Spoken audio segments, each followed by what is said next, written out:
Bienvenidos a Museo Sumaya. Estamos en la sala 5, en la exposición temporal 20 siglos de arte en México. Y ahora vamos a hablar de una de las manifestaciones culturales y de las artes en México del siglo XIX. La representación de tipos populares.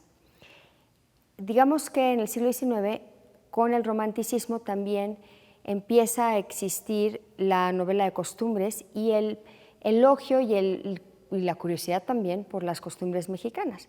Tenemos algunas novelas costumbristas muy importantes, como son El Periquillo Sarmiento, de Fernández de Lizardi, y Los bandidos de Río Frío y El Fistol del Diablo, de Manuel Paino.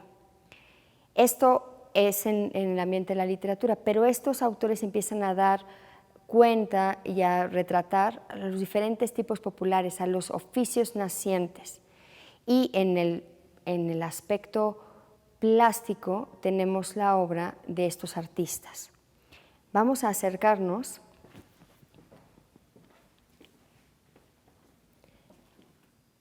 para ver primero los dibujos de José María Jara, que están hechos en grafito y acuarela sobre papel.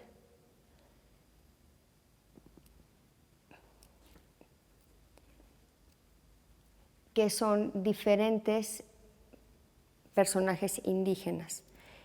Por su parte está Claudio Linnati, quien fuera el dibujante, y Egelman, el editor de de unos libros que realizó Linnati justamente para dar a conocer en Europa los nuevos oficios y los atuendos y las costumbres de diferentes grupos mexicanos, los tipos populares mexicanos.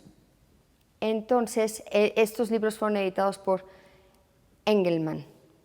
Son grafito, tinta y acuarela sobre papel. Sobre Linnati podemos decir varias cosas. En principio, que estos dos libros se llamaron Trajes civiles, militares y religiosos en México, que fue publicado en Bruselas en 1828, y Trajes, costumbres y costumbres del México en 1830.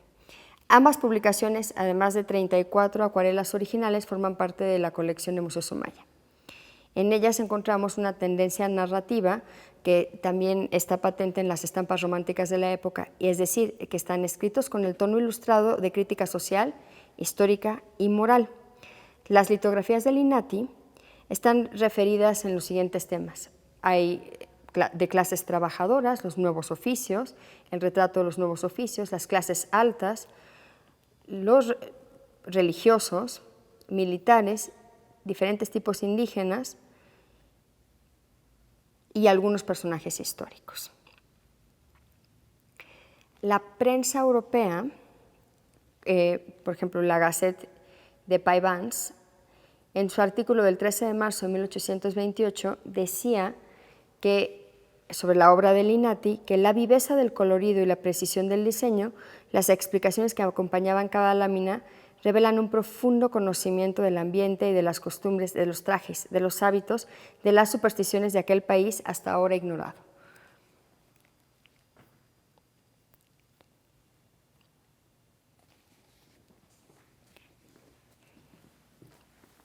Dentro de la misma tradición vamos a encontrar también las esculturas de cera modelada y policromada, de Andrés García, quien también da cuenta de los diferentes oficios que iban surgiendo en el México más popular del siglo XIX. Estas obras datan más o menos de mediados del siglo XIX, de 1850, y en ellas vemos cómo la maestría del maestro, que fue el más famoso artífice en este tipo. De hecho, hay varias de sus piezas de cera en el Museo de las Américas en España. Es muy interesante cómo conviven no nada más la figura de cera, sino también las telas, los canastos de mimbre, algunos elementos de cartón de madera, chaquiras, vidrio. Es una técnica mixta, aunque la base sea justamente esta cera modelada.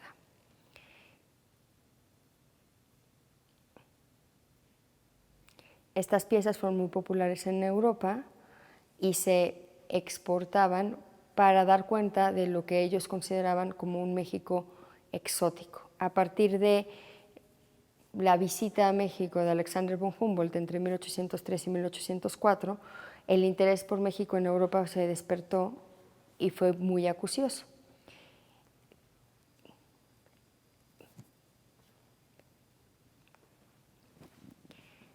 Además de los vendedores de verduras, de las tamaleras, de la mujer en chalupa, una de las principales obras que merece la atención de Andrés García y uno de los oficios más importantes en México es justamente el de la tortillera. Y aquí la vemos en completo detalle, con algunas piezas de barro, incluidas también, con su bebé y haciendo su labor en el metate. El maíz es la fuente de alimentación más importante de México y así es considerada también en el siglo XIX. Es interesante contrastar esta tortillera de Andrés García con la fotografía de Cruces y Campa que tenemos aquí también. Es un poco posterior, pero si observan, la idea y la composición, la presentación del personaje es sin duda la misma. En fin, en el siglo XIX se conformaron los tipos mexicanos, los muchas veces estereotipos, pero también estos tipos populares que dieron identidad a nuestro país y es una especie de lotería de todos estos personajes que poblaron nuestro México a mediados del siglo antepasado.